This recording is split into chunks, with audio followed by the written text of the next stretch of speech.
कर्मफळ कर्माचे महत्त्व सांगणारी चिंतनशील कथा। पतीच्या निधनानंतर गोदावरी तिचा मुलगा विजयला घेऊन त्यांच्या शेतातील वस्तीवर राहू लागली होती। मुलगा विजय अजून 10 वर्षाचा लहान होता। तो शाळेत जात होता, तर गोदावरी मिळेल ते आणि पडेल ते काम करून काबाड कष्ट करून प्रपंचाचा उदरनिर्वाह करत होती। परंतु गोदावरीचे कैलासवासी पती दिगंबरराव यांनी देवधर्माचा अवडंबर करण्यापेक्षा भुकेल्या पोटी अन्न पाणी देणे असे बजावून ठेवले होते। स्वर्गीय दिगंबरराव यांनी सांगितल्यानुसार गोदावरी दररोज दुपारी दारामध्ये येणाऱ्या याचकाला एक भाकरी किंवा एक चपाती करून ठेवत असे। परंतु गोदावरीची वस्ती ही गावापासून लांब असल्याने तिच्या वस्तीकडे याचना करण्यासाठी किंवा काही मागण्यासाठी सहसा कोणी याचक येत नसे। परंतु दररोज दुपारी एक अस्तव्यस्त दाढी व केस वाढलेला काहीसा विद्रूप दिसणारा याचक मात्र नित्यनियमाने यायचा।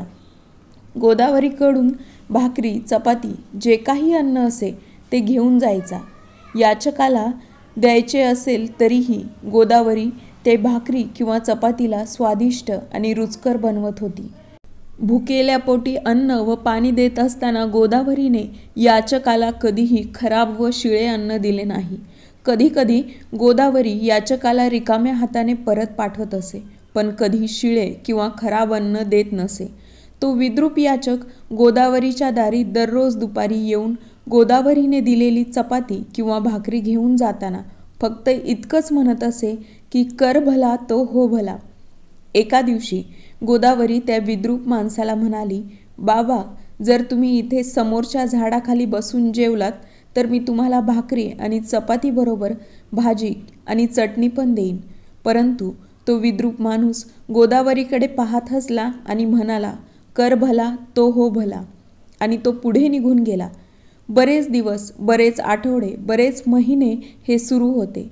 गोदावरी याचकासाठी देण्यात येणारी भाकरी किंवा चपाती मन लावून बनवत असे। गोदावरी अतिशय स्वादिष्ट आणि रुचकर चांगली व्यवस्थितपणे भाजलेली भाकरी आणि चपाती याचकाला देत असे। परंतु त्या ठिकाणी गोदावरीला कधीही भाकरी किंवा चपाती छान झाली आहे किंवा तुम्ही दररोज भाकरी किंवा चपाती देता म्हणून आभार किंवा धन्यवाद म्हटले नाही। तसेच कधी आशीर्वादही दिला नाही। गोदावरीने बऱ्याचदा तिच्या हातच्या भाकरी किंवा चपातीची चव कशी आहे असे त्या याचकाला विचारले, परंतु तो विद्रूप याचक प्रत्येक वेळेस गोदावरीकडे पाहून हसायचा आणि म्हणायचा, कर भला तो हो भला। गोदावरीला बऱ्याचदा त्या विद्रूप याचकाचा खूप राग यायचा, पण याचकाने गोदावरीच्या हातच्या भाकरीची किंवा चपातीची कधीही स्तुती केली नाही। म्हणून गोदावरीला त्या याचकाला भाकरी किंवा चपाती देताना नंतर उत्साह वाटत नव्हता, फारसा आनंद वाटत नव्हता। तरीही स्वर्गीय पतीने सांगितलेला नियम आयुष्यभर जोपासायचा म्हणून दररोज किमान एका याचकाला चपाती किंवा भाकरी देण्याचे तिचे काम सुरू होते।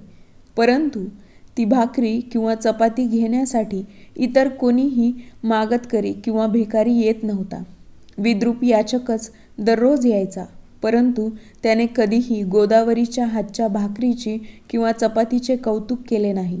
म्हणून एकदा गोदावरीच्या मनामध्ये एक वाईट विचार आला की एकदा भाकरी किंवा चपातीमध्ये विष कालवून या याचकाला खायला द्यावी की ज्यामुळे त्याचा मृत्यू होऊन तो पुन्हा पुन्हा आपल्या दारी येणार नाही। मनामध्ये ठरवल्यानुसार एके दिवशी गोदावरीने विष उपलब्ध करून ते एकाच चपातीच्या कणकेमध्ये मिसळले। चपाती चांगली भाजून त्या याचकाला द्यायची असे ठरवले। काही वेळाने छान भाजून चपाती तयार झाली, परंतु त्या विषभरित चपातीकडे पाहून गोदावरी स्वतः खूप अस्वस्थ झाली, बेचैन झाली। तिच्या मनी एकच विचार येत होता, गोदावरी, तू असे कसे करू शकतेस? जर त्या याचकाने ही चपाती खाल्ली तर त्याचा मृत्यू ओढावेल आणि त्याला कारणीभूत तूच असशील। गोदावरीने पुन्हा पुन्हा स्वतःला प्रश्न विचारला, गोदावरी, तू अशी कशी वागू शकतेस? गोदावरी अस्वस्थ असतानाच तिच्या अंतर्मनातील तिचे विचार, तिची अस्वस्थता आणखी वाढू लागले। मग मात्र गोदावरी उठली आणि तिने टोपल्याच्या बाहेर एका बाजूला ठेवलेली ती विषभरीत चपाती उचलली आणि चुलीच्या निखाऱ्यामध्ये टाकून दिली. बघता बघता चपाती करपून गेली. चपातीचा धूर झाला. त्याचबरोबर त्या चपातीच्या मध्ये असलेल्या विषाचाही धूर झाला. त्यानंतर चुलीतल्या अग्नीमध्ये पूर्णतः करपून गेलेल्या चपातीची राख झाली. त्याचबरोबर गोदावरीच्या मनातील वाईट विचारांची सुद्धा राख झाली. तेव्हा मात्र गोदावरीला समाधान वाटले, हायसे वाटले. तिने पुन्हा एकदा नव्याने एक ताजी चपाती बनवली, छानपैकी भाजून टोपल्यात ठेवली आणि ते त्या विद्रूप याचकाची वाट पाहू लागली. ठरल्या वेळेनुसार तो विद्रूप याचक तेथे येऊन पोहोचला. गोदावरी याचकाच्या पात्रामध्ये ती चांगली चपाती ठेवली. याचकाने तिच्याकडे पाहिले. तो हसला आणि म्हणाला, कर भला तो हो भला, आणि तो तिथून निघून गेला. काही वेळानंतर गोदावरीचा मुलगा विजय शाळेतून रोजच्यापेक्षा लवकर परत घरी आला. परंतु त्यावेळी त्याच्या अंगावरील कपडे फाटले होते. बऱ्याच ठिकाणी त्याला खरचटले होते. ते पाहून गोदावरीने गडबडीने त्याच्याजवळ जाऊन त्याला विचारले, का रे बाळा, हे काय झाले?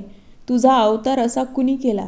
तेव्हा गोदावरीचा मुलगा विजय तिला सांगू लागला, आई, आज शाळा लवकर सुटली, त्यामुळे मी शाळेमध्ये डब्बा न खाता डब्बा व शाळेचे दप्तर घेऊन लवकर घरी येत असताना वाटेमध्ये काही कुत्र्यांनी मला घेरले आणि त्यांनी मला मातीमध्ये लोळवले.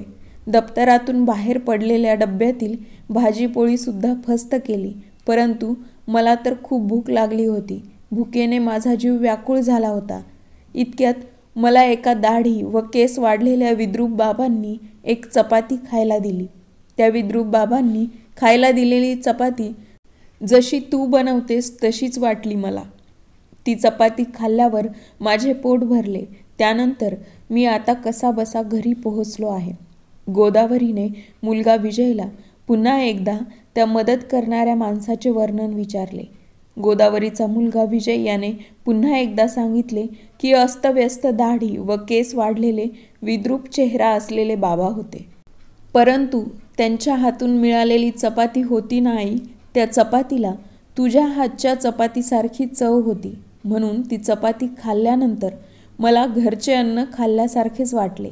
तेव्हा मात्र गोदावरीच्या लक्षात आले की त्या याचकानेच विजयला चपाती दिली असावी. म्हणून तिने न राहून विजयला विचारले, विजय बाळा, चपाती देणारे ते बाबा तुला काही बोलले का? त्यांनी तुला काही विचारले का? त्यावर विजय म्हणाला, नाही आई, त्यांनी मला त्यांच्या जवळची चपाती दिली, माझ्याकडे बघून हसले आणि म्हणाले, कर भला तो हो भला. तेव्हा मात्र गोदावरीला खात्री पटली की विजयला चपाती देणारा माणूस दुसरा तिसरा कोणी नसून गोदावरी ज्या याचकाला दररोज चपाती किंवा भाकरी देते तोच याचक होता.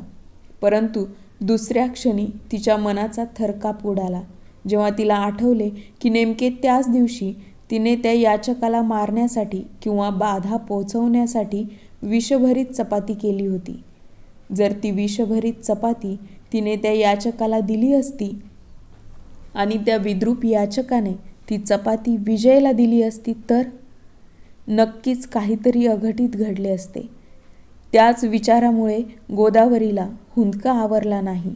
वैरी न चिंती ते मन चिंती या म्हणीनुसार गोदावरीच्या मनात विजयीविषयी नको नको ते विचार आले. ती मुलाविषयीचे नको नको त्या विचारांनी ढसाढसा रडू लागली.